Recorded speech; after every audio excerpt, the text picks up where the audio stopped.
ఎందుకు అలా జరిగింది ఆ పరిష్కార మార్గం కంపల్సరీ తెలియజేయాలి.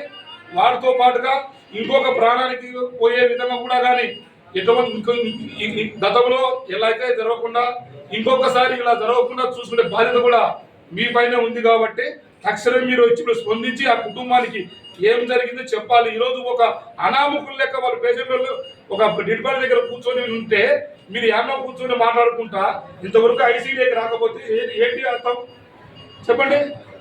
కాబట్టి దయచేసి ఇప్పటికైనా మీరు వచ్చి వాళ్ళకేదో పరిష్కార మార్గం చేసి ఎవరికి డిస్టర్బ్ కాకుండా ఈ ప్రభుత్వ హాస్పిటల్లో తక్షణమే మీరు డిస్టర్బ్ కాకుండా కూడా వాళ్ళకి సమాధానం చెప్పి ఆ డెడ్ బాడీని కూడా కదిలించే విధంగా చూసి ఇక్కడ ఉండే ఇంకొక డాక్టర్లు ఎవరున్నారో కంపల్సరీకి వచ్చి వాళ్ళ ప్రశ్నలకు ఆన్సర్లు ఇవ్వాలి. ఇవ్వకపోతే అది కరెక్ట్ కాదని చెప్పేసి కూడా మేము తెలియజేస్తున్నాం.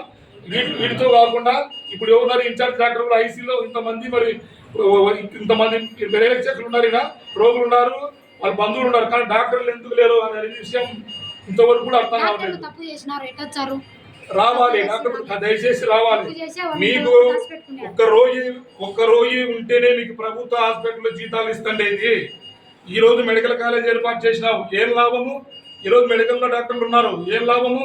ఈరోజు ఇన్ని పేషెంట్లు ఇక్కడ చనిపోతుంటే మీరేమో అక్కడ కాలేజీ చుట్టూ తిరుక్కుంటా మీకు టీ బిస్కెట్లు తినుకుంటా మీరు సమయానికి రాకుండా ఈరోజు ఫోన్ల ద్వారా మీరు ట్రీట్మెంట్ స్పందించకుండా ఎవరైతే ఇక్కడ కంపల్సరీగా డాక్టర్లు ఎమర్జెన్సీగా ఉన్న డాక్టర్లు అందరూ కూడా స్థిర నివాసం ఏర్పాటు చేయాలండి. స్థిర నివాసం ఏర్పాటు చేసిన డాక్టర్లకే పోస్ట్ ఇవ్వండి. లేదంటే అక్కడ వాళ్ళకు రాజీనామా చేస్తే నిరుపేద డాక్టర్లు చాలా మంది ఉన్నారు. మీకు ఎందుకంటే బ్రేడ్ క్లినిక్ ఉండొచ్చు, నిరుపేద డాక్టర్లు చాలా మంది ఉన్నారు. కాబట్టి వాళ్ళని మీకు వాళ్ళు వచ్చి కూడా ఇక్కడ వైద్యం అందించిన సిద్ధంగా ఉన్నారు. కాబట్టి దయచేసి మీకు అలాంటి ఇష్టపూర్వకంగా లేకపోతే మీరు ఈ జాబులకు రాజీనామా చేసి మీరు ప్రైవేట్ క్లినిక్ నడుపుకోవచ్చు. కావాలంటే కొత్త డాక్టర్లు పేదవాళ్లకు రోగులందరికీ సిద్ధంగా ఉన్నారు.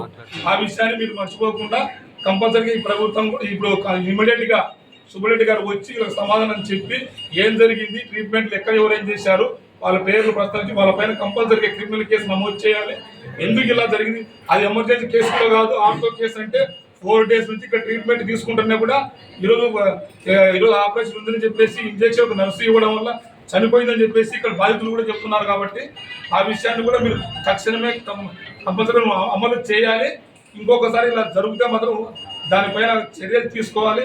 ఇక్కడ పోలీస్ వ్యవస్థ కూడా వచ్చింది కాబట్టి వీళ్ళపైన క్రిమినల్ కేసు నమోదు చేసే విధంగా డాక్టర్ల పైన తక్షణమే ఎవరైతే దానికి సంబంధించిన బాధితుడు డాక్టర్ ఉన్నాడో వాళ్ళని అరెస్ట్ చేసి క్రిమినల్ కేసు నమోదు చేసి ఇంకొకరికి ఇలాంటి అన్యాయం జరగకుండా చూడాలి అని చెప్పేసి తెలియజేస్తున్నాను. నాగరాముడు, AOM జిల్లా కార్యదర్శి.